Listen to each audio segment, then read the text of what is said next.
and begin in 5, 4, 3, 2, 1.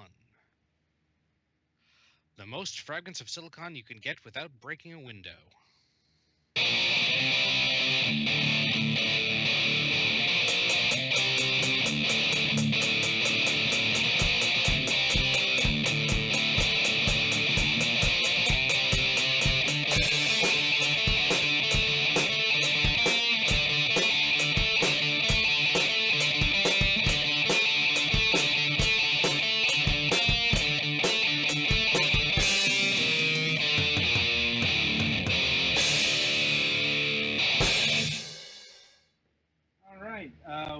Welcome to a post-Thanksgiving installment of Fragments of Silicon.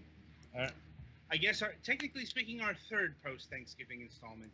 We do a lot of shows, but this is our main one. The big one, whatever you want to call it, alpha episode. I don't know, it's the one where we do the whole ensemble. So that's what makes it the big episode, literally. Anyway, speaking of which, joining me, as always, is the usual crew. Hi. Hi. This is the Galax. I exist too. Hello. I think I'm petty.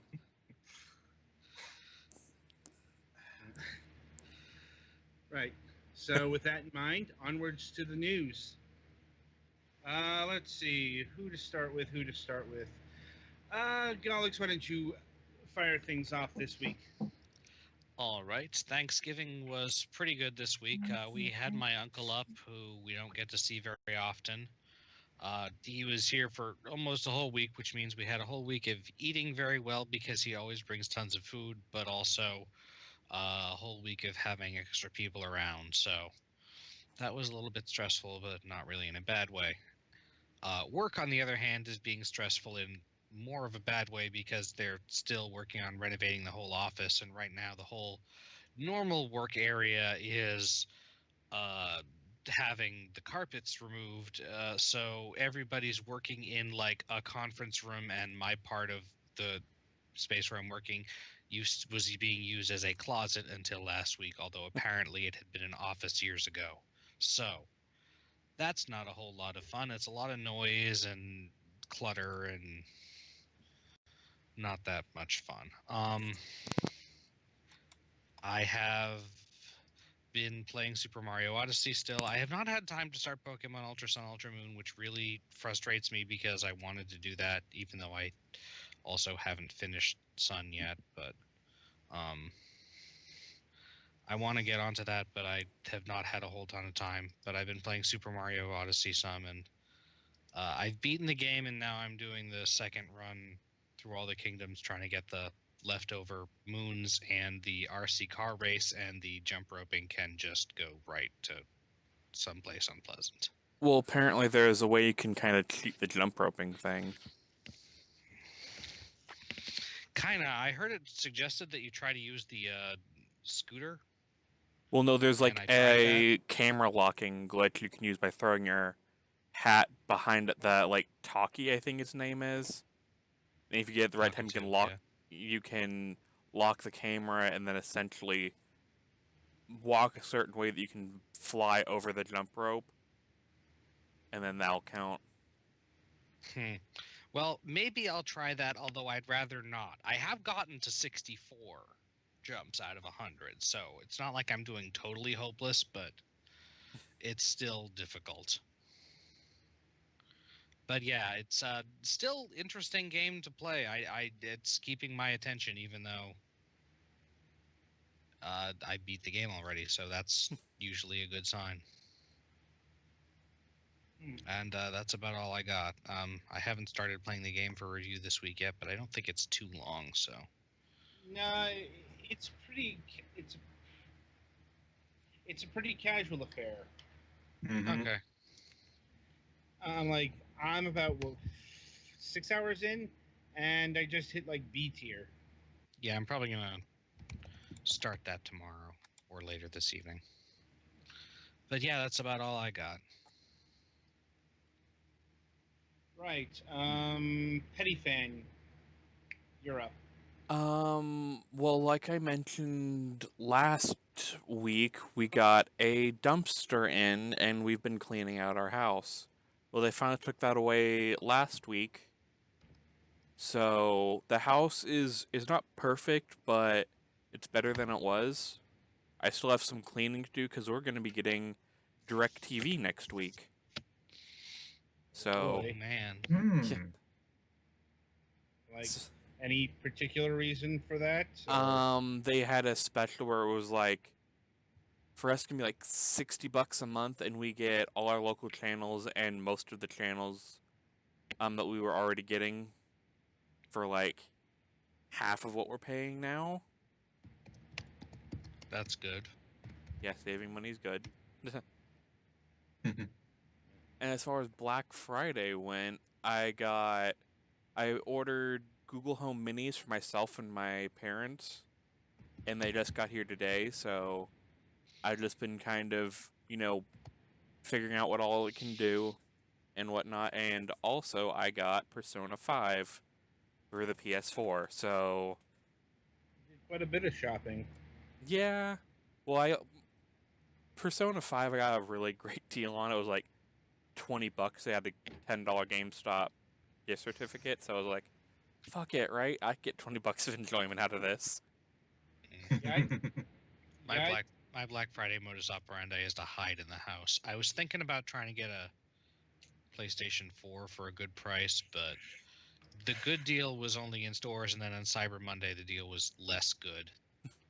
Keep It was waiting technically till I got mine around Christmas after Black Friday, and mine was like $100 off. it's like the deals actually get better the closer we get to Christmas. Mhm. Yeah. And Well, if I put it as a maybe on my Christmas list, so we'll see what happens.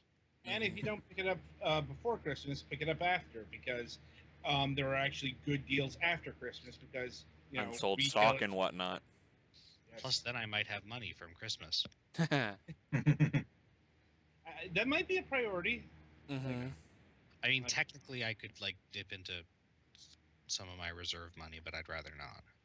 And also, I guess to go along with getting DirecTV, I've been brushing up on my cabling because my parents want me to redo the cabling they're going to need, so that way the DirecTV installer isn't traipsing throughout the house while they're trying to sleep below us. So, it's honestly not that hard. I'm glad I already took a class on this, so it's like, oh, this is like a bike. Do. So I just basically need to drill a hole in my sister's wall, and we should be good on her end. Mm-hmm. Like that brings me back about 10 years ago, DirecTV. Mm-hmm. Thankfully, I didn't have to drill any holes. But Yeah, like if we had DirecTV do it, they'd do it for free, but they'd also be making a lot of noise. oh, jeez. So I guess next. All right, Twilight. Well, our Thanksgiving was pleasant. Had a lot of nice food and such. And thankfully, the holiday season business at work has calmed down some. They'll probably pick back up about the 1st of December. And after that, I didn't get it on Black Friday, though. I did pick up Story of Seasons off of the eShop on the 3DS. It's been a nice game so far. And I've been playing the game for this week, and that's about it. All right, Ogre, you're up. So much turkey. Did you at least be a real man and fry it? No, we don't fry turkey. Savage. Never gotten that. Why fried? Why not fry Apparently it? makes it taste better. Because don't people know. are stupid. If you roast it well, it's good. If you brine it beforehand, it's better. Especially if you add garlic to the brine. Like, Yeah. my brother, Although I know what I'm talking about. My parents just buy turkey bits and cook them separately. Yeah, my mom did that this year because there's only 2 people around these days, and you know, it doesn't make much sense to do the Whole bird. the big Thanksgiving dinner. But I'll get to that when I get to my section. Yeah. But, well, for us, we went to my sister's place for Thanksgiving, which was quite nice. She had a whole host of stuff, too, so nobody went hungry or anything, though surprisingly I only had 1 plate. It was weird. But, let's see, that was Thanksgiving. In the meantime, I've been playing through Pokemon Ultra Sun, and, I gotta say, massively better than Sun so far. Mostly because there's little bits and pieces here of like extra little quests you can do that kind of add a little more to your story as the character. Yeah, I heard there was a lot of that. Instead of just like the story's more about Lily and everything. So it definitely makes it a lot more interesting to play through. I'm not that far. I got to like just the start of the 3rd island so far. Yeah, I think that's where I kind of put Moon down because it was kind of getting boring for me. Yeah, so far it hasn't gotten as boring this time around, so. But, let's see. Yeah, it's mostly been kind of fun to play through so far. Let's see. Recordings are going fine. I think Naka's about almost so close to just breaking down and just getting a new computer at this rate. Yeah, the Doom videos have been pretty slideshowy lately. Yeah, it's been Yeah. janky every once in a while. That's one of those he might be able to talk to an account and see if he can get that written off on his taxes. I keep telling him he does this stuff. You just write it off as a tax thing. Yeah, you can do that. Doing it for a job, so. I think it depends on what all he uses the computer for, though. That's why you should talk to an accountant beforehand. Well, he should be able to write it off because he uses it for his job, so. It's more like technically you're not allowed to count something as a home office if you ever use it for anything else ever, which is why a lot of people don't bother. Or a lot of people alternately cheat either intentionally or inadvertently. Right. But let's see. Other than that, everything's been going fine. Still having fun with Doom because it's Doom. The only way you could make it worse is to give you a flashlight and to make it survival horror. One day we'll talk about that game. Like, must we? Probably. I said one day, not this day. Like, Doom 3 was terrible. Other than that, yeah, not a whole lot going on. Alright, my go? Yeah, alright, let's see. Yeah, my Thanksgiving was quiet. I mean, like I said, the holidays and such have been quiet in recent times because, well, all of the other family members have moved out. Like, you know, it's just, you know, mother and I in the immediate area, so holidays naturally get scaled back. Like, not necessarily a bad thing. Like, you know, Thanksgiving dinner was probably the cheapest I've ever spent on Thanksgiving. You know, it's just turkey breast, you know, some staple sides like mashed potato and mac and cheese. And yes, that is a staple side if you live in the South. Like, maybe I assumed so, if only because of KFC. It's like, you know, I'm not sure how big it is in the North, but definitely down here. I don't know about you, but there's nothing wrong with mac and cheese during any meal, so. I'll tell you what, I'll take mac and cheese over green bean casserole.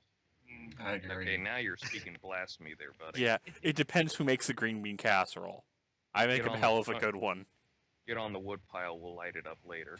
But it's not a truly Southern Thanksgiving until you have the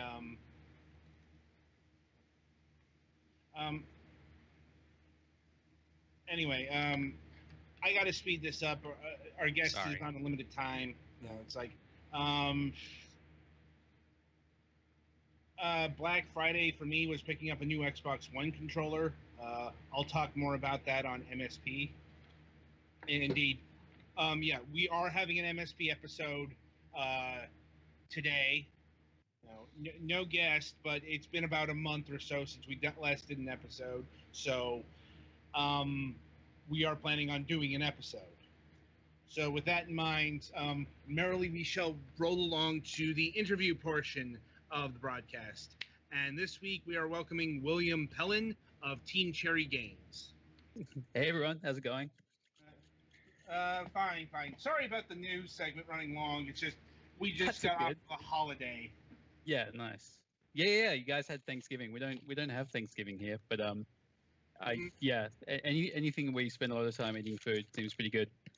Like, I've actually had Thanksgiving in Australia, and like it was an interesting experience.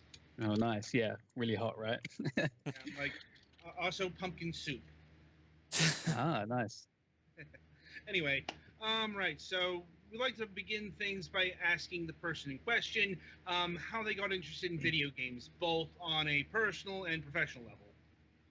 Oh, yeah, sure. So I started playing games since I was a kid. My dad got me like a NES back in the day with Mario Brothers and Bart versus the Space Mutants, which is a really good game. And since then I played a lot of games, and as a kid I used to do things like sketch out ideas for games and like draw maps of imaginary levels and stuff. And by the time I was in high school, I started playing around with making stuff just as a hobby, using things like RPG Maker and stuff like that. And it was only recently, Hollow Knight is it's only the first proper game release that I've been a part of. Ari and I, we did a game jam back in 2014, a couple of game jams, just to try out working together. And then at the end of 2014, we had the Kickstarter for Hollow Knight, and then just worked on that full time until it was released February this year. And then since then, pretty much just been working on Hollow Knight updates as well. Right, so a bit to unpack there. I remember Bart versus the Space Mutants. I remember it being a very aggravating game. Yeah, but in a fun way. It had lots of like weird, interesting kind of stuff. Like if you use like a special whistle at the right time, Grandpa would come out of the window of the retirement home and throw you a coin. It's pretty cool. Yeah, it was a creative take on the source material, that's for sure. Yeah. And keep in mind, this was early Simpsons, so they didn't have a lot to work with. Yeah, it's like the Simpsons arcade game that wow, this game would have been very different if they had more established side characters than they have. Yeah, that's true. Yeah. Anyway, so was there a particular game that sparked your desire to make a Metroidvania title? Maybe not specifically. I've played most of the big ones. I've played all the Metroids and most of the Castlevanias and stuff. And I used to really like, back on the NES, I used to really like games like Zelda 2 and Faxanadu, or Falxanadu, I don't actually know how to say it, which, while they weren't specifically Metroidvanias, the actual linking thing between them all was that you get to like go on an adventure and explore a cool and interesting world. And Ari and I, one of the things we're kind of most interested in is creating worlds to explore with lots of interesting places and sort of people to meet and stuff. Like the type of, that genre of Metroidvania kind of fits nicely into that idea and lets you build a lot of stuff along those lines. No doubt. Now, you mentioned a couple of game jams back in 2014. What did you create out of those, and how much did that flow into, the big Hollow Knight here? The first one we did was actually called Hungry Knight, and actually features like the character from Hollow Knight. It's actually online. You can see it, I think, if you search for like Hungry Knight Newgrounds or something, because I did chuck it up on Newgrounds. But the idea for that one was that the theme of that game jam, I think Zaludum Dari, was 10 seconds. So in a game jam, if for anyone who doesn't know, you've got like a set amount of time, so 48 hours, 72 hours, maybe sometimes 24 hours to make a small game. And generally you get given a theme to work around, so you got to try and interpret that theme and come up with something interesting. And the theme of that one was 10 seconds. And the idea we came up with was just a really simple top-down game where you're a bug character. And you have to eat cherries every 10 seconds, otherwise you die. You have to sort of go around a map and fight enemies and find these masks. And the art for the character that Ari came up with is actually the Hollow Knight that as it exists now. And also the reason Team Cherry is even called Team Cherry is because in that game you ate cherries, so we named ourselves after that. And on the Game Jam game itself, it does actually say Team Cherry. And then sort of after that Game Jam finished, sort of Ari was pretty interested in expanding that character, giving that character a world to explore and stuff. And he did some kind of maybe not concept art is the right word, but like a kind of speculative art of drawing that character into like a weird bug world. And then we talked about making a game for that character. And then when the time came, we did do another game jam. I think it was a global game jam, our second one, and we ended up making a game where you're like a cat. You go raiding pyramids for treasure. It was called Tomb Cat. But yeah, and then like a third game jam came out this year, and we missed it because we didn't have kind of time on the weekend to do it. But the theme of that game jam was Beneath the Surface, which was a really interesting kind of jumping off point. And when we talked about the Beneath the Surface, the theme and the type of game that would go with it, and then we decided it would be interesting to make a game featuring that Hungry Knight character in like a kind of underground bug world. And then we worked on that for a few months, and then we kept working on that, and it became Hollow Knight. And then by the time the end of 2014 rolled around, we decided that it might be worth going to Kickstarter to see if it was an idea that was worth pursuing full time. Or I mean, we're kind of full time already by that point. But yeah, so those first game jams all fed pretty much directly into the Hollow Knight project. Even that second one, the one with the cat, you're jumping around pyramids. Like a lot of the part of the logic I wrote for that, you've got like a wall jump and stuff, made it into Hollow Knight. Right. And what were you doing and your partner doing before Team Cherry? Were you working in the games industry or somewhere else? I wasn't. I was doing web design, partly as a freelance. Oh no, sorry, I was doing freelance for a while, and then I was working at a studio. And then I was doing freelance a bit after that before I moved on to doing Hollow Knight full time. And in the meantime, I mean, I just worked on games as a hobby. Ari, who is the co-owner of Team Cherry and is also kind of like the chief artist, although he's also very involved in design and everything else. He worked in animation. And part of that was working on sort of cutscenes for games. Although I think this is kind of his first time like working on a game in a kind of, I don't know what you call it, like a actually designing the game capacity. And then the third member of the team while we were working on Hollow Knight was Dave Kazi, a friend of mine, and he was like me. He was working in it's like doing project planning stuff and some software engineering stuff, and like me had sort of worked in games as like just as a hobbyist, making his own little bits and pieces. So none of us had sort of worked on and released like our own kind of project, our own game before. I must say that Hollow Knight came out very well, considering that this was your first like large-scale project. Cheers, yeah, that's nice. It is like slightly dodgy behind the scenes.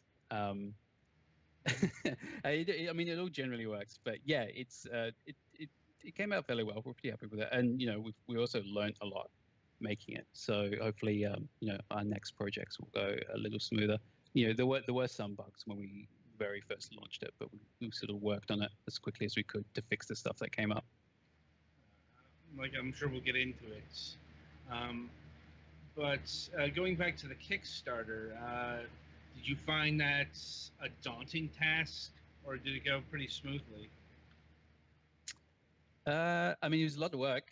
It was kind of daunting. I mean, I honestly didn't have any idea of how it would go, but you know, all you can do is kind of prepare as much as you can. So we did spend a fair bit of time. Maybe we allocated like 2 weeks or longer beforehand just to like get material together.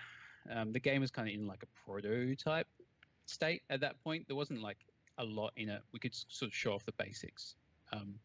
But you know, we spent some time. I did like a lot of character art and kind of concept art so that we'd have stuff to show off in you know, like Kickstarter updates, which are pretty important. So yeah, I mean, for you know, Kickstarter updates, for anyone who doesn't know, you know, during the Kickstarter campaign, it's kind of expected that you'll be sending out stuff to backers and putting out new materials and talking, you know, revealing more about the game and stuff like that. And then, you know, during the Kickstarter itself, it was pretty much like full-time work doing things like, you know, talking to fans, managing the page, sending out stuff to press, you know, as much as we could. And then we actually spent a lot of time like creating new content in the game to show off. So, you know, we thought it was worth doing a second trailer. We actually did release like a second trailer during the Kickstarter, which then meant, you know, we had to actually create more content. So I ended up making like a couple more bosses. I already did a bunch more art for enemies and stuff like that. So yeah, it was like it was a lot of work, but the response was good the whole time. It was like encouraging that, you know, people were always kind of you know, interested in the project, and it was easy to keep going with it. Well, I mean, it seems to have been successful. You know, how much did you end up with at the end? It's like 60 something maybe. Hang on, I'll look it up. Kickstarter Hollow Knight, because we did also we took some. Kickstarter doesn't take PayPal, so we did also take some pledges through like a PayPal on our site. So on Kickstarter we got 57 grand Australian, a little over, and then we got, I can't remember, a bit more on PayPal, maybe like probably bumps us up to like high 60s maybe. Yeah, so I mean we only asked for, doesn't say it on here. I think it was 35 grand we asked for, so we exceeded that. So it was all good. And was that enough to sustain development of the game, or did you have to seek other sources of funding?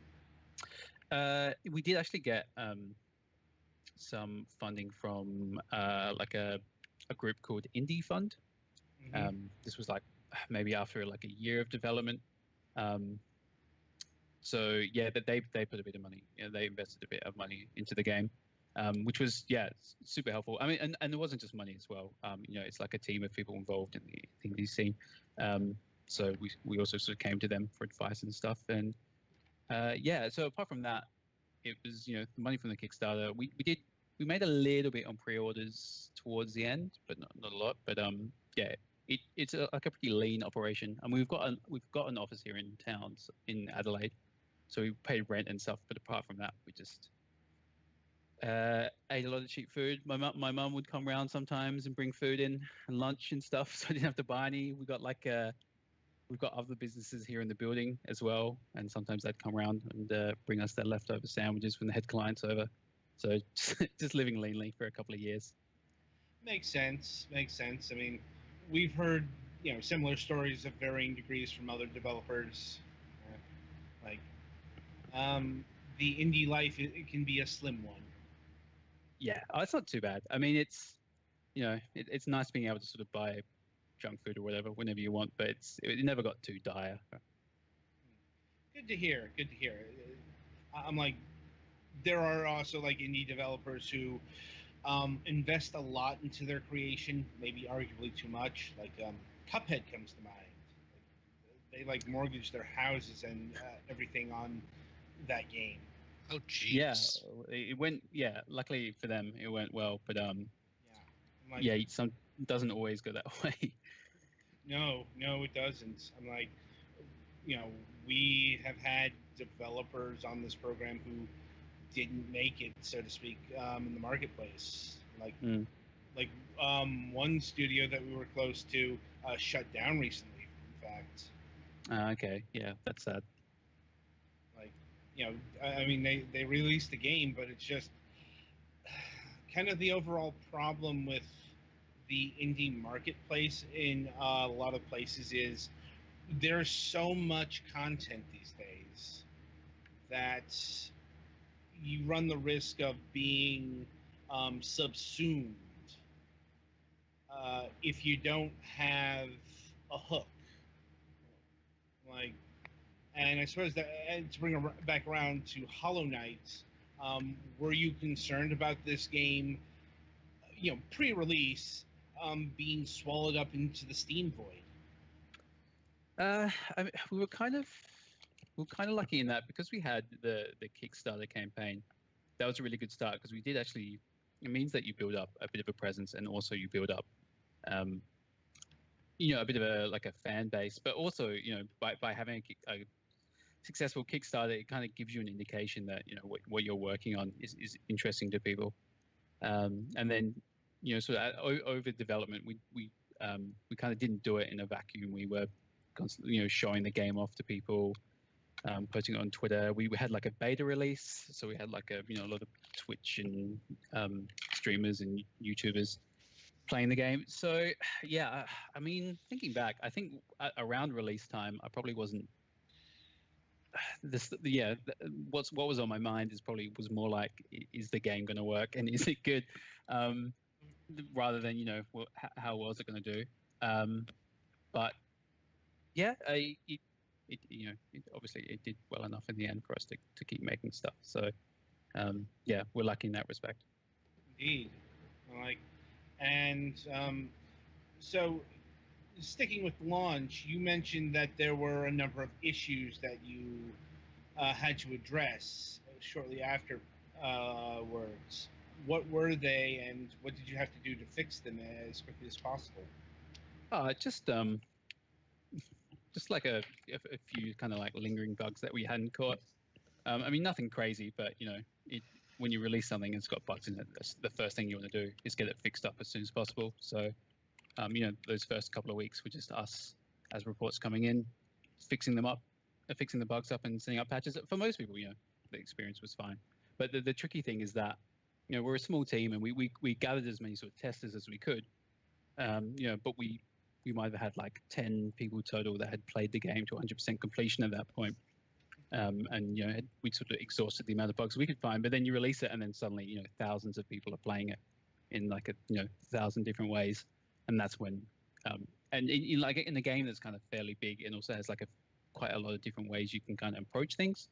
So people might do things in a weird order that we didn't expect, or do something strange.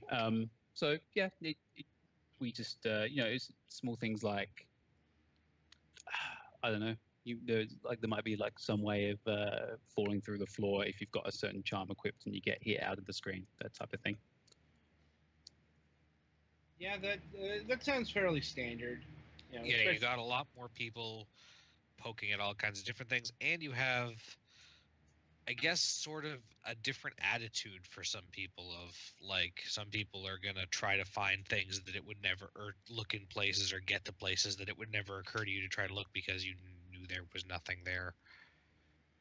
Yeah, it's funny as well. Yeah, when we play the game, I don't know, maybe we're too kind of gentle with it. Like I tend to play it in like a pretty slow paced way, so I can kind of just watch things and see how they, see that they're working correctly. But then someone else will pick up the game like an actual player, and just kind of like slam into things and like mash the attack button as quickly as they can, and that starts to like show holes pretty quickly. Like if your character's getting up after dying and they're waking back up, but if you happen to be like mashing every button at once, then you can get into like a weird lock state or something like that. Well, that's kind of the nature of a player base. I mean, there are at least three types. There are the speedrunners, who will blaze through a game, and they're related to the sequence breakers. It's a Metroidvania type title, so there are of course going to be people who are going to do things out of sequence. That leads me to the third type, that the players who just like to mess around for fun. They're all interconnected, so that's how bugs you never think of usually get found. They are... Yeah, for sure. Everyone's got their own kind of angle when they play a game.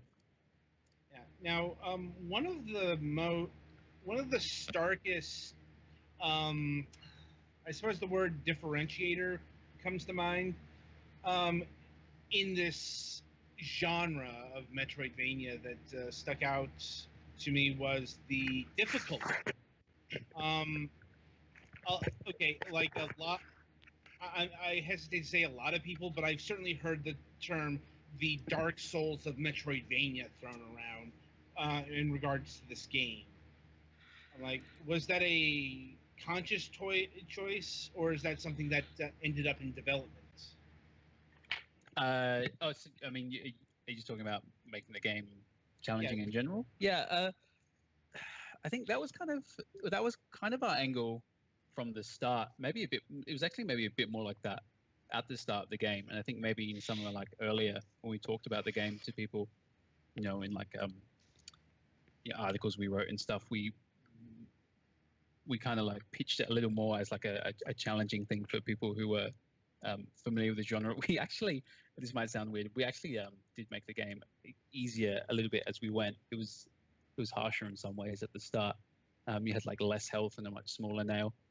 And the idea behind making it challenging was really just, we want you to kind of be like invested in your adventure through the world and stuff. And part of like making players engaged is constantly give them challenges that might seem insurmountable at first, but once they play it a few times, at some point the process for it clicks, and then they can get through. Which is we get a lot of people letting us know that it's like a good feeling to be able to do that. And it also means that you kind of like sleepwalk through the game if it's constantly kind of throwing up things like obstacles and stuff that will get in your way. So people are paying much more attention to what's going on and what enemies are doing and what people what characters are telling them and stuff like that. Right.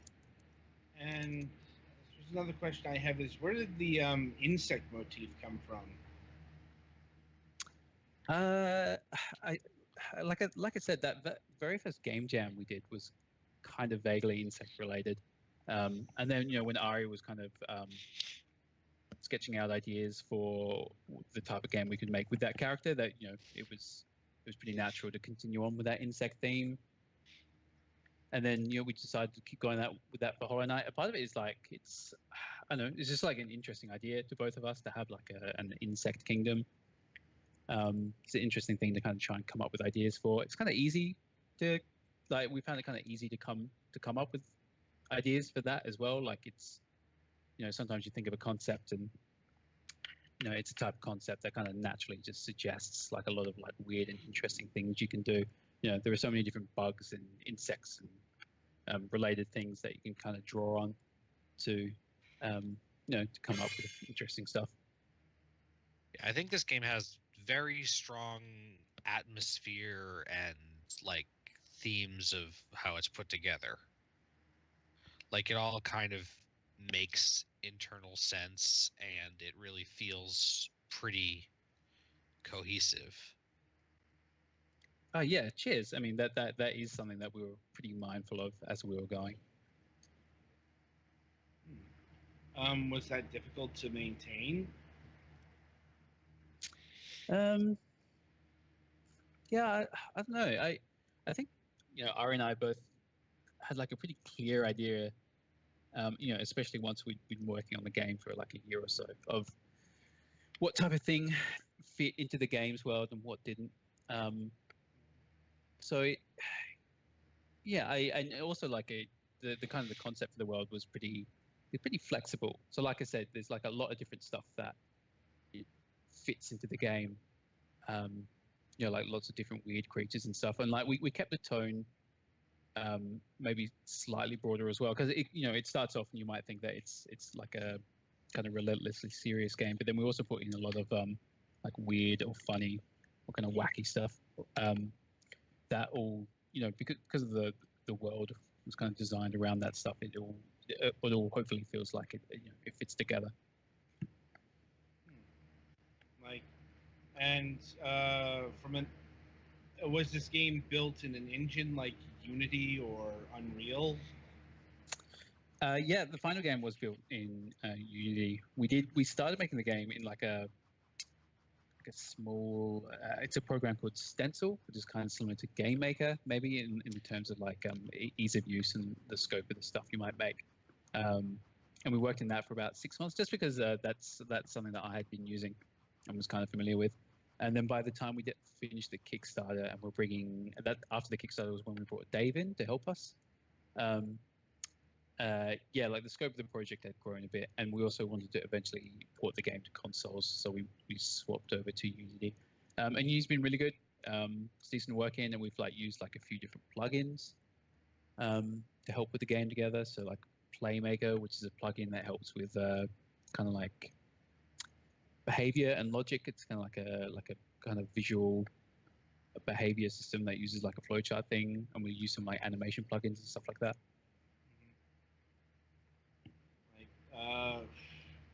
Did you find Unity to be an agreeable engine, or did you have any issues?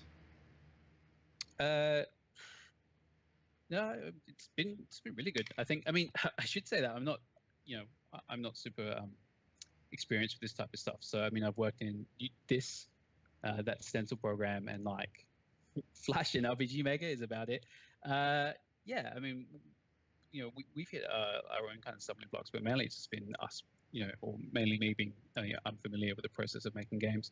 But yeah, the fact that Unity and all the plugins involved and stuff it's a big part of the reason why we're able to get the game out as quickly as we could. And so this game has actually had a couple of major content updates in the past couple of months. Like, exactly what was added to the game post-launch? Yeah, so we've had two of what we're calling these free content packs. So we said as part of Hollow Knight's release, the game came out in February. We're going to be releasing 3 like sort of small content packs that everyone gets for free, and then eventually we're also going to be releasing like a secondary adventure for Hornet, who's one of the characters in the game. She'll be able to play as her. So what's actually come out so far is the first 2 of these 3 content packs. So the first one was called Hidden Dreams, which just sort of adds some like new sort of bits of content to the game. Some of which were like ideas that we'd had right at the end of development, but that we didn't have time to fit into the game. So it has a couple of extra bosses that we thought were interesting ideas, a new power up, and also adds a new like a stag station, which is like a fast travel point. And that was one of those things where after people have been playing the game for a bit and were giving us feedback about how it felt to play it, we thought was worth adding. And then the second content pack was released at Halloween. It was Halloween themed, and it's called The Grim Troop. And that's actually more of like a kind of cohesive add-on, where it's like Hidden Dreams kind of added in like a few different bits and pieces of content that kind of integrated into the main quest. Grim Troop is kind of like an extra, its own quest line that was added into the game that you can find and start if you like. And Grim Troop also added in some new charms along the main quest line as well. And so it's the logical follow-up is what's going to be in the third content pack? Yeah, we haven't actually announced that one yet, and we're still sort of we've done work on it, but we haven't figured out exactly what's in it. So as we get closer, we'll talk a bit more about that. So it has secrets in it. Yeah, I guess so. Yeah, they've all got secrets in them. Like,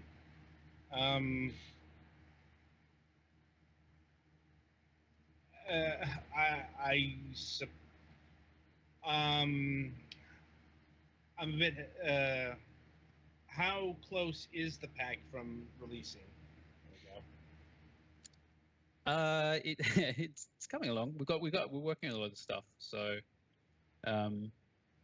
yeah, close-ish. As we get closer to it, we tend not to kind of give any release windows until we're pretty sure that something's going to be coming out. It's something that we had with the Switch release, which we've been working on. But that we gave it a release date for that, and then we've had to push that back because we've had to work a little bit more on it.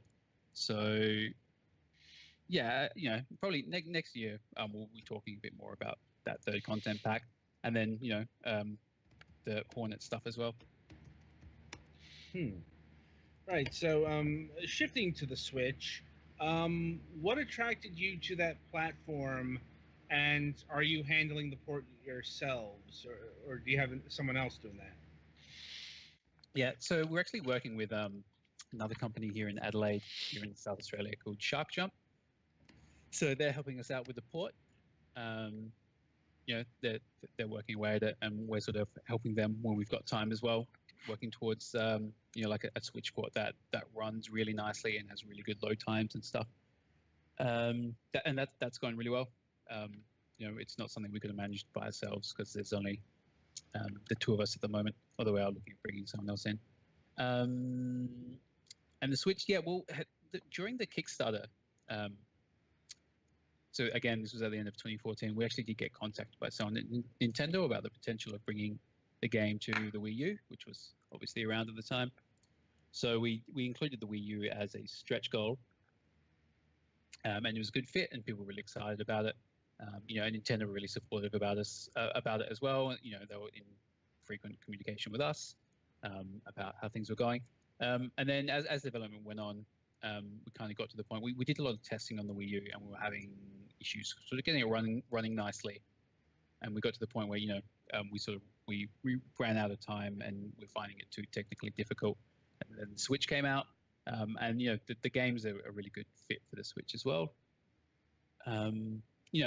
It's by far the system that people are requesting the game come out on the most. People are really excited about the Switch version.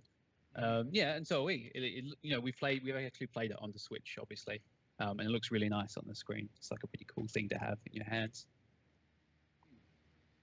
And are you doing anything special for the Switch version, or is it like a straight conversion? Well, it'll definitely include everything that's been released so far, whether there's anything extra in it. Not sure. Probably couldn't say for certain right now. Fair enough. Oh man, no confirmed amiibo support. I'm kidding, but I'm like, but I want to put Cappy on our little knight friend here. But is the game going to be compatible with like the Pro controller? Yeah. I should say that's the plan currently. Yeah. The controls obviously map to the Pro controller really well. Pro controller is like a solid classic style controller. And did you have to make any compromises to get the game onto the Switch? Not really in the front end of things. It should be, the same experience and stuff. We don't want to have like a Switch version of the game and a PC computer version of the game. So we're working to try and make it the same experience. That said, we have like optimized a lot of things behind the scenes, and that includes like optimizing a lot of effects and stuff. But any of that work that we do, we're actually bringing back to the computer versions as well. So it's more like any optimizations and fixes we do, and alterations are actually for all the Hollow Knight versions. So everyone should, hopefully get the benefit from that. And what sort of resolution frame rate are you targeting for the modes of the Switch? I don't know about res off the top of my head, but what we want is like a solid 60 frames, because it's like a really action like Twitch based game. And once you start losing frames, it becomes really difficult to play. Oh, no doubt, no doubt. Like I'm imagining like 1080p docked in 720p in terms of resolution. I mean, that seems fairly standard for, especially since Hollow Knight seems like a game that shouldn't have too many issues on the Switch because it's a 2D Metroidvania. Yeah, I mean, we've had to kind of re-engineer some stuff because we talked about it a bit in our last like blog post. We a lot of the way we kind of made the game behind the scenes was done in some, because it's our first project, was done in some ways that caused, in some weird ways that caused a bit of a load time increase on the Switch. So a lot of our work that we've been doing recently is kind of remaking a lot of that stuff in a way that that improves the load time. Makes sense. And when are you aiming to have the Switch version out now? Well, yeah, we did have to delay it to next year. So we're aiming for early next year, but we'll give like release dates and stuff as we get a bit closer and are a bit more like confident than the release date we're giving is something that we can definitely hit. That's fairly standard. Especially since you've had to delay the game once already. Like, best not to commit until you can commit. Sure, yeah, that's the idea. I'll see if my colleagues here have any questions they want to ask at this point. I think I'm good. I'm good. I didn't bring my full list, unfortunately, of but I had a lot.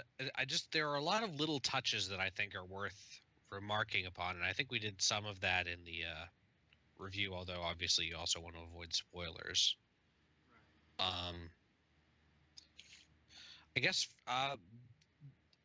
was the tone of the game decided really early on too, like how it was going to be kind of. I mean, this is not a super happy game, although there's some there are points of happy stuff, but there's also a lot of potential for. Yeah, I guess it's one of those things where it kind of evolved a bit without us like kind of I don't know, saying it too explicitly to each other. I mean, the very first bit of art that Ari did for the game was this kind of the blue and black world. And he'll tell you the reason that the original art was just blue and black was because it made it really easy to produce quickly.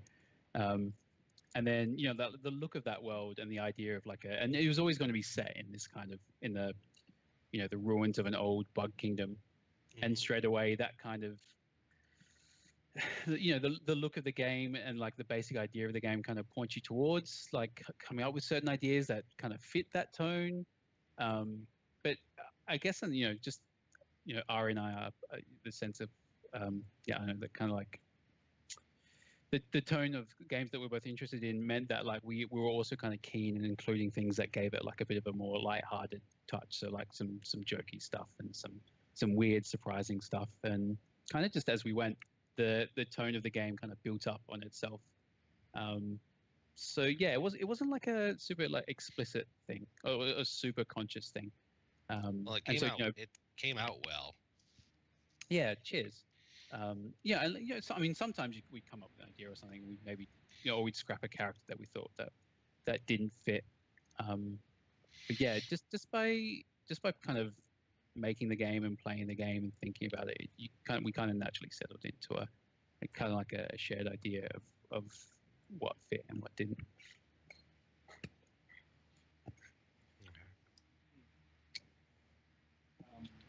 Alex? Yeah. Do you have any more questions? No, that was. I'll pick that to be the thing to comment on because I don't have everything right at hand. I haven't, unfortunately, been able to play the game in the last few days, so I don't have. Fair enough. A ton right on hand. All right. So I'll wrap things up here by asking about other computer versions. Is the game available on Windows, or do you have Mac and Linux versions out? We do actually have Mac and Linux versions out as well.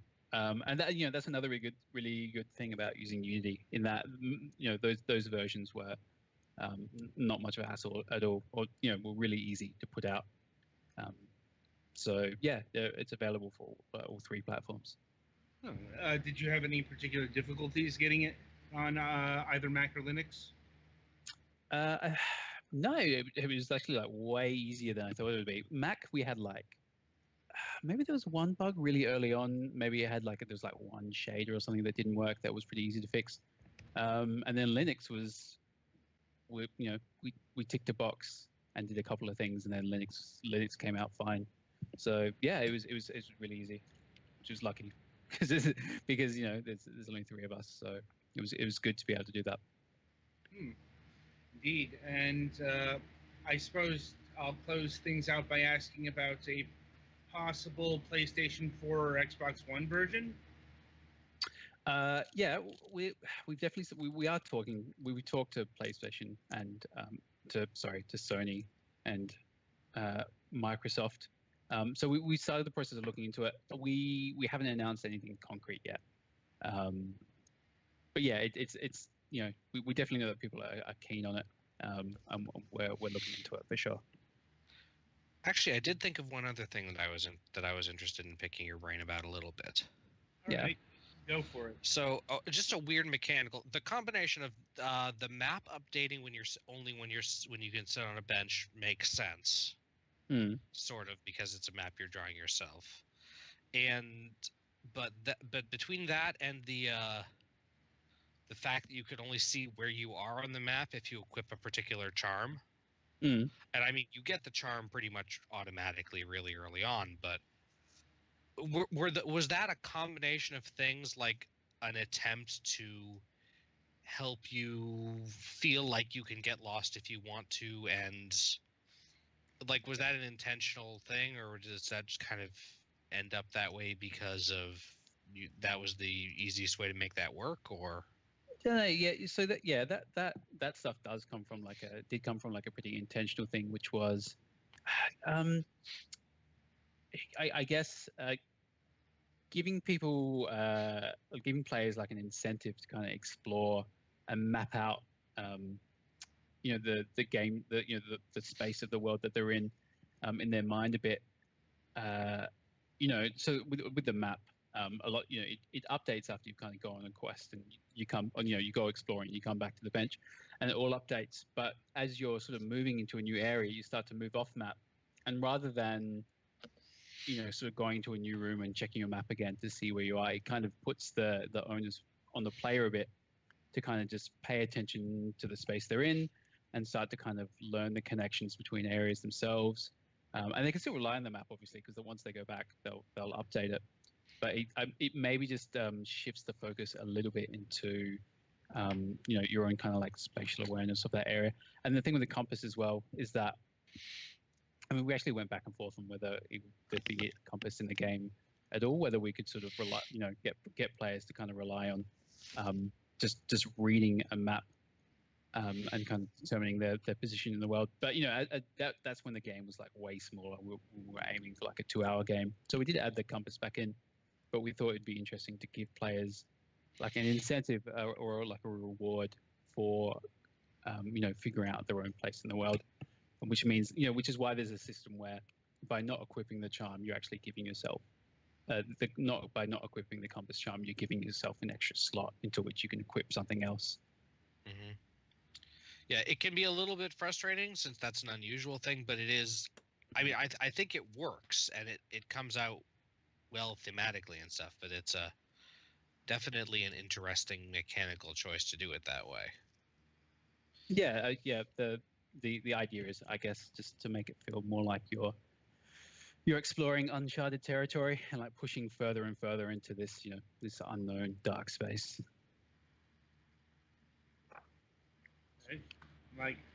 Well, unfortunately, we have run out of time, so we're gonna have to wrap this up. William, it was wonderful having you on the program. Wanting to talk about Hollow Knight for months now.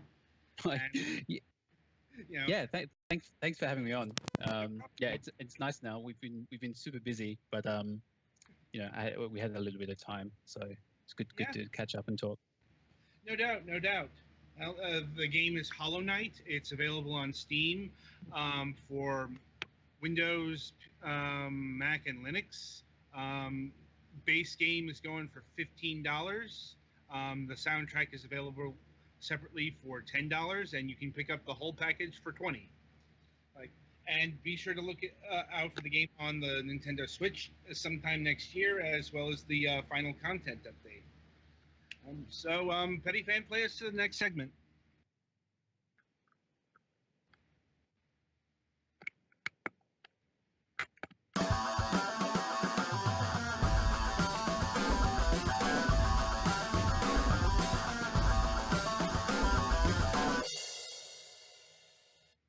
All right.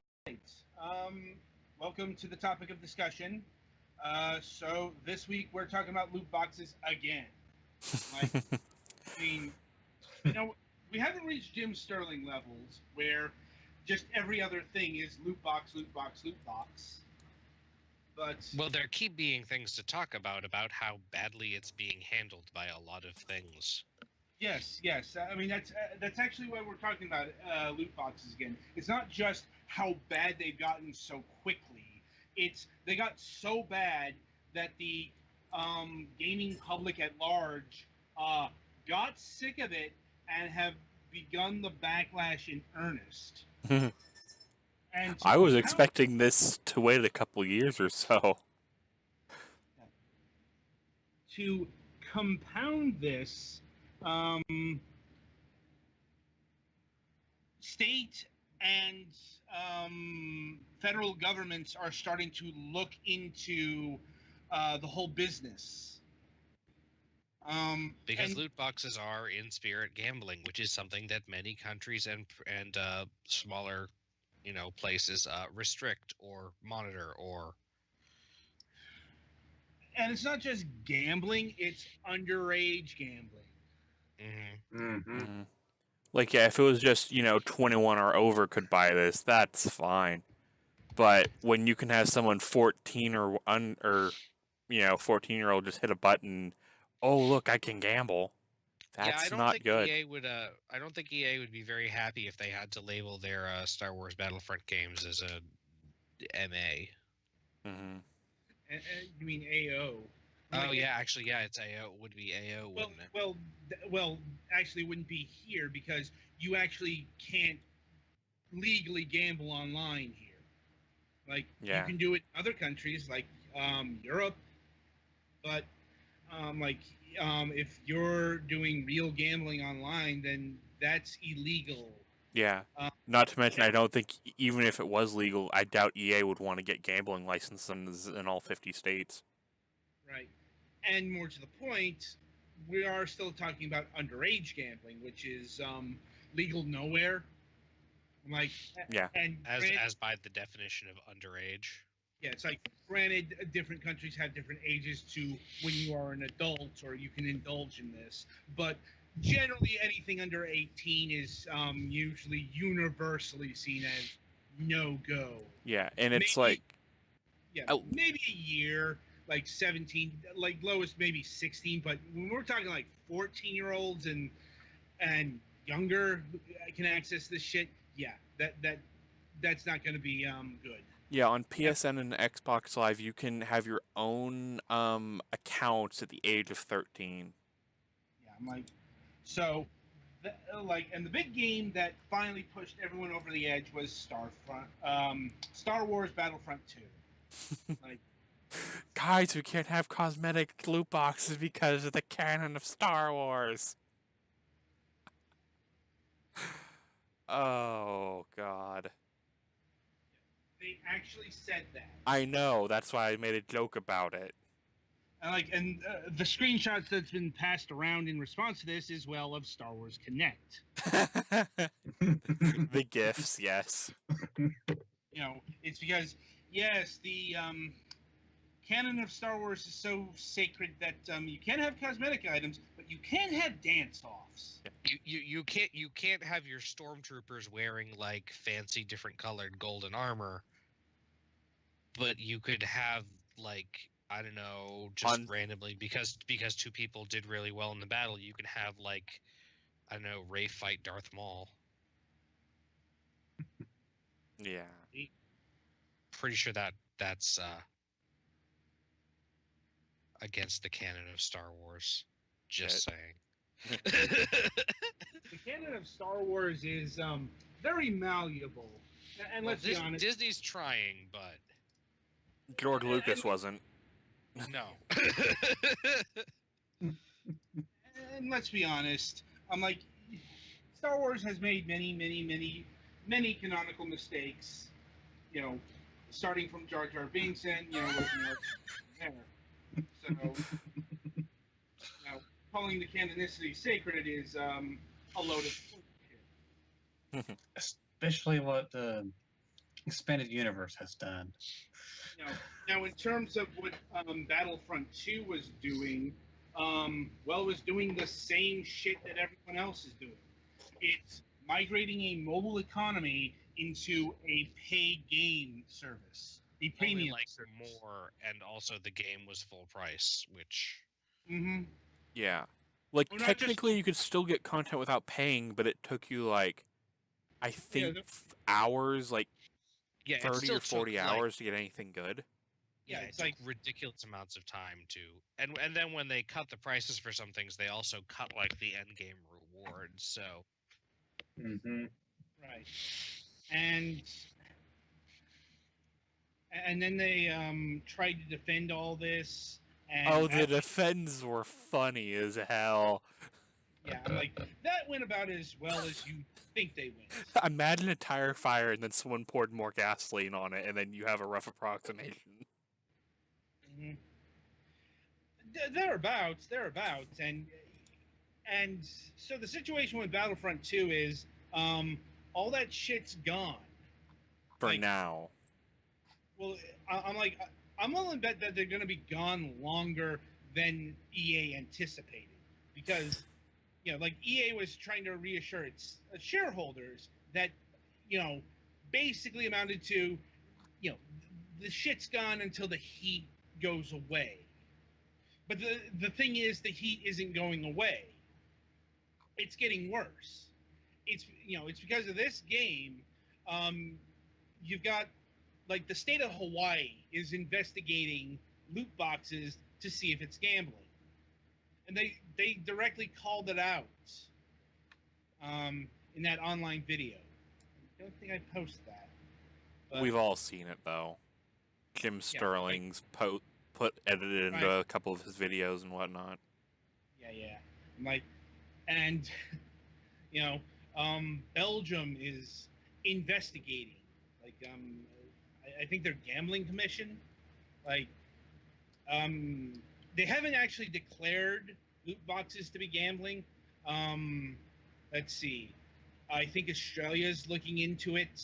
Like, there may be more dominoes along the way.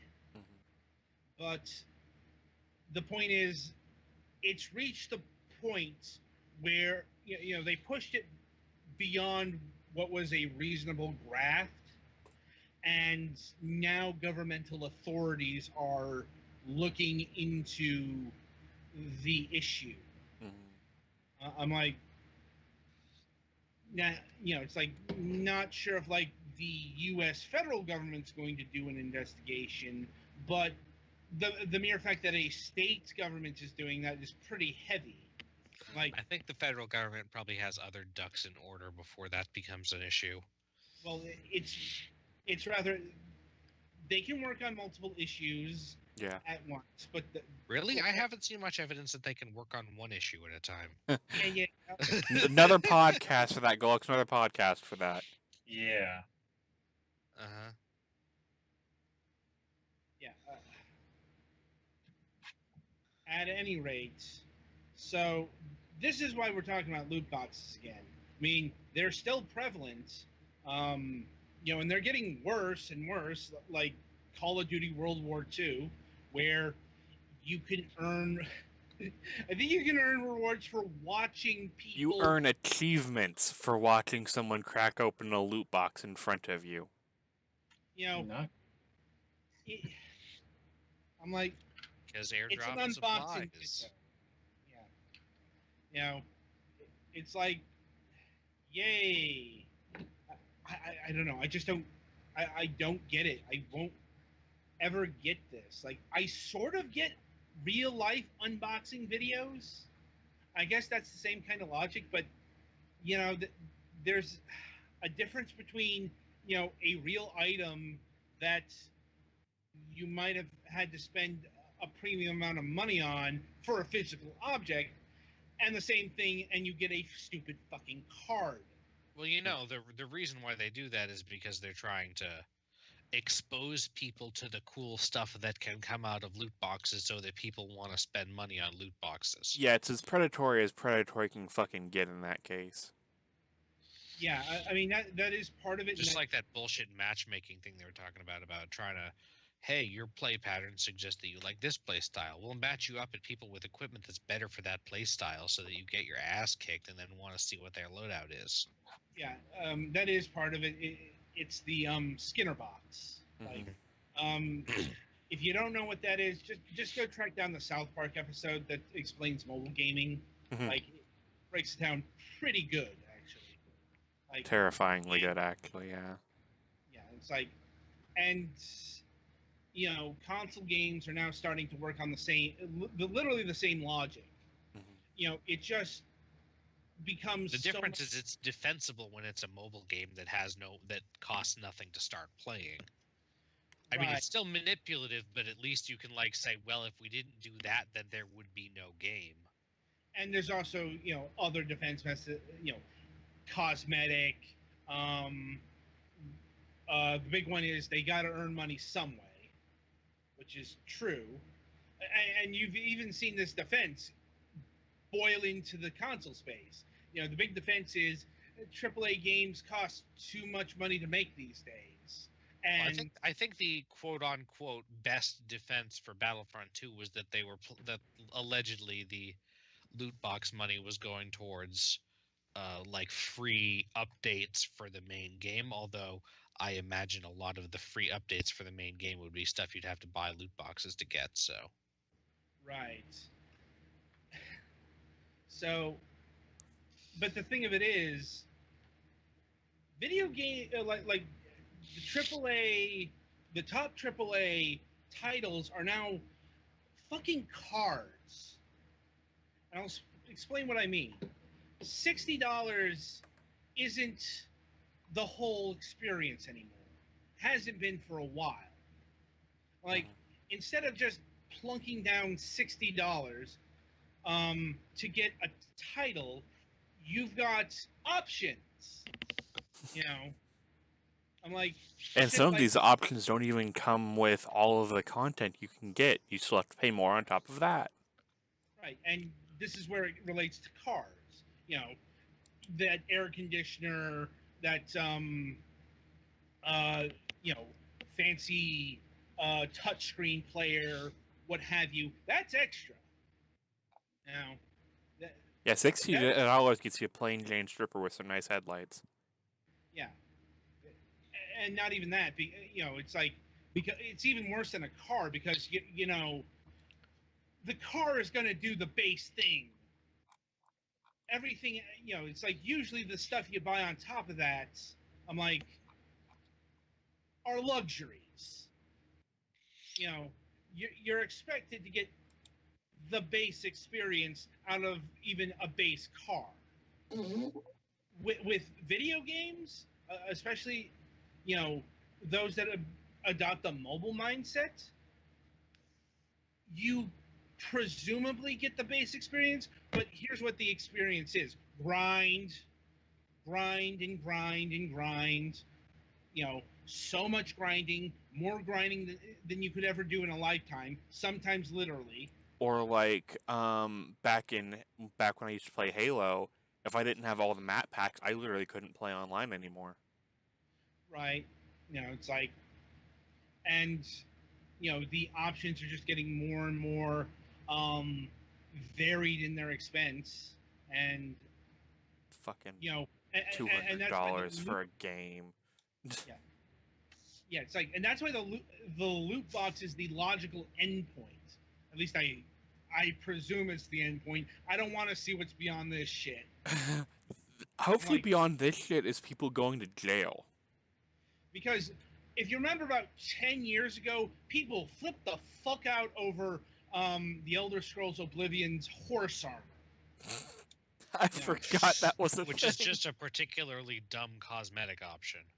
Right. It's just, that was like the first time console gamers really had seen something so egregious. And the reason why it was egregious is because, horse armor, if this were a PlayStation 2 game, you would have had the horse armor in there, for free, and you could unlock it without paying any monies for it. Yeah. It's like... And especially with Oblivion, there wasn't really horse combat, so the armor didn't do anything. Yeah, it was. This is the purely cosmetic, incremental, microtransaction bullshit. Which, again, is some of the more theoretically defensible stuff for this kind of thing, but it's really way too slippery of a slope to really end up being all that defensible. Yeah. So what the loot box does is it takes it down a notch and gives you a chance to earn that horse armor. Maybe. Or it could give you a couple basic cheese wheels. Yes. So, that's where we are. And it's not just cosmetic stuff either. It's, of course, there's also the pay-to-win bullshit. Better, stronger, weapons, and experience, and whatever else you want to throw in there. Oh, yeah. We're getting the whole soupçon de microtransaction bullshit. I'm like, it's like, I guess the next step is to do loot boxes for fucking map packs. And they're going to fucking do that if they find a way. Really bad, because then because map packs are tied to being able to play parts of, or like experience of playing parts of the game. Yeah. How the fuck? Yeah, that is the next fucking step, isn't it? I'm like, it's like, what's that? You want the final level of the game? Well, hope you got it from your loot box. Yeah, I'm like, perhaps this is a bit hyperbolic, but we've seen how far, and it's not just the AAA companies. Let's be honest here. I'm like, it's the mobile sector, it's the free-to-play sector, it's the fucking Overwatch sector. It's all of it. It just got more and more bullshit the more and more money you had to shell out on top of the loot boxes, on top of the other bullshit. Yeah. That's why this thing has been compounded. Especially since, they're, going back to the whole all ages, underage gambling thing. I'm like, this was a problem in mobile beforehand. I'm sure we've all heard the stories of, credit cards being maxed out because, some kid had their access. Yeah, either borrowed their parent's credit card with or without asking, and the parent was aware, or the parent left their credit card information logged in or something. Yeah, and all of a sudden, little Jimmy has racked up $2,000 worth of microtransactions, and they're on the hook for that. Or I want to get all my favorite Digimon and Digimon Link, so I'm going to get the I think it's like $200 for the biggest. Something like that, and you're not even guaranteed everything. Right, because then you still have to do random captures to actually get anything, because it's a gacha game, and that's how those work. Like, so that's where we are right now in terms of the whole loot box debacle. The backlash wave is beginning in earnest. How big it is, how deep it goes, hard to say. But it's gonna be a while, if only because this thing is moving partially at the speed of governments. The gamer backlash is going to be swift and quick, but also it in fact already has been, kind of, because EA took a pretty significant stock hit over this. Right. I think they lost $3 billion worth of value. Something like that. Hold on, wait while I try and shed a tear. Oh wait, it won't come out. Like, but yeah, it's like how long this lasts, that's hard to say. But when you get the government involved, well, that's just gonna be longer because government moves slower usually. Mm-hmm. Like sometimes they rush to something or other, but that's another topic. In this case, they're investigating, so that's gonna be months, maybe years. Yeah. If anything comes of it, because they could determine that loot boxes aren't gambling after all. But there's a reason why everyone's getting on the loot boxes, and it's not because of the expense of AAA gaming. It's because Overwatch has been making money hand over fist on this. Yeah, go on YouTube right now and go look up Overwatch loot box unboxings. Yeah, I'm like, there is a metric fuck ton of those videos.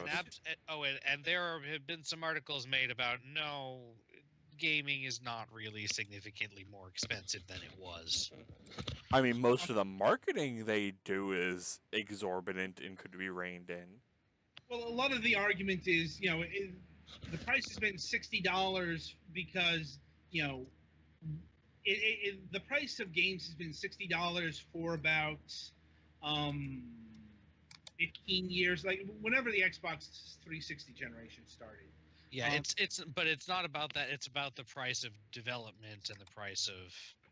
Yeah. But it has so far pretty much actually balanced out in terms of. Yeah, it's like, but as pointed out, you so rarely get a game that's just, the game $60 if it's from a AAA developer. Down the scale from your indie devs to your mid-tier developers, yeah, you'll get a full game for not even $60. You can get it for like $40. For like THQ Nordic comes to mind, or hell, even Sega has done this. Like Sonic Forces is $40. There are probably reasons for that, but that would require us to talk about Sonic Forces, which is its own topic. Right. But if we're talking, your Assassin's Creed Origins, or Battlefield 1, or Call of Duty World War II, pretty much all the big names from all the big studios and developers, with some exceptions. I'm waiting for Call of Duty: The 100 Years of War. Bethesda sort of, but Bethesda's pulled its own bullshit, paid mods. But once again, paid mods is kind of its own sort of bullshit, which hasn't really been. I guess it might be still a thing, but it's really hard to force paid mods onto the fucking PC community. Like, since there are so many ways to go around any official way of installing mods on the PC. Yeah, it's like, but and Nintendo, like Nintendo is, I hesitate to say the last big publisher because Sony does a lot of single player stuff without this bullshit as well. It's like, of course, they're first parties, and first parties operate on a different basis than third parties. Mm-hmm. They get a lot of their money from the hardware they sell, or at least you think. It all depends on where the hardware is and how much the parts cost. once again, Right. we're getting into a lot of topics that require their own explanation. So, I think that'll about do it for loot boxes, though. This is why they're bullshit. People are really starting to figure out that they are bullshit. And they're fucking with the actual core of the game because, you need to have that mobile grind in there, or or the other mobile bullshit. Wait 8 hours for energy to reconstitute or whatever. Which is shorthand for I want you to be thinking about this game again in 8 hours. Right. So, and we'll see where things go at a future date because, as I've said, this is just a beginning of things. Yeah, I highly doubt this is the last we're going to talk about loot boxes. No. But that is about all we're going to talk about for this installment of Fragments of Silicon. The week ahead. So as mentioned, we are going to be doing an episode of MSP. It's our first episode in more than a month, I think. We don't have any guests lined up this week, but hopefully we will have that by next week. It's like, here's a bit of insider secret. That's not so secret. Holidays wreak hell with communications. Yes, it does. I'm like, believe me, Petty Fan, I've been there. I continue to be there because, I communicate with people for Fragments still. I would have loved to respond to your invitation to come on your show, but I was busy doing holiday stuff. Right. That's about the summation of things. Anyway, so MSP is going to be a topical affair. Mac has something to talk about in terms of defamation. We will be advancing our further plans for the third show, which I believe we announced, but it's been long enough where I can say we are no longer calling it the last news desk on the left to avoid confusion with another podcast. I think it's the last podcast on the left. Yeah. It's like, so we have renamed it the Portside Crucible. It's actually pretty clever when I think about it. Anyway, so that's coming up next, about a half an hour.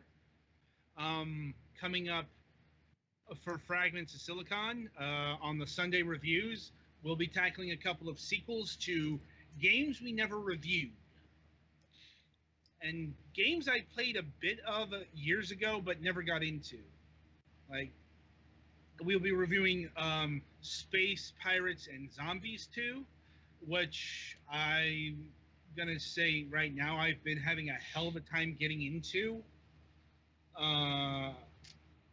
And we're also going to review Card City Nights 2, the latest from Ludosity. They of It'll Do fame and other games. Card City Nights 2 is very interesting. Especially if you're a card player. Because it's a collectible card game without all the collectible card game bullshit. If that makes any sense. You mean you don't have to pay real money for packs in game? Basically, Yeah. that's exactly what I'm talking about. What heresy is this? How do they make their money? Is it anything like the Pokemon trading card games from the Game Boy Color? Something like that, yes. Only it's got its own particular rule set, and it's got, instead of Pokemon, characters from other Ludosity titles. So you I play my It'll Do an attack position. Not that complicated, but you do play It'll Do and It'll Do 2. And they have different rules and arrows. Arrows is a big key of this game. I'll explain more in the review. Okay. Yeah, no, I plan on playing that. I haven't yet, but it sounds interesting. Yeah. So as far as next week, on Tuesday, we're hoping to have Julian Galop of Snapshot Games. If you recall, we were scheduled to have him on the program last month, but due to a case of first his kid got sick, then he got sick, we had to delay that interview. I still haven't heard anything back. We'll see how this goes. Like I said, I don't know if he's over his illness yet or not. Hopefully he is, and we can finally do this.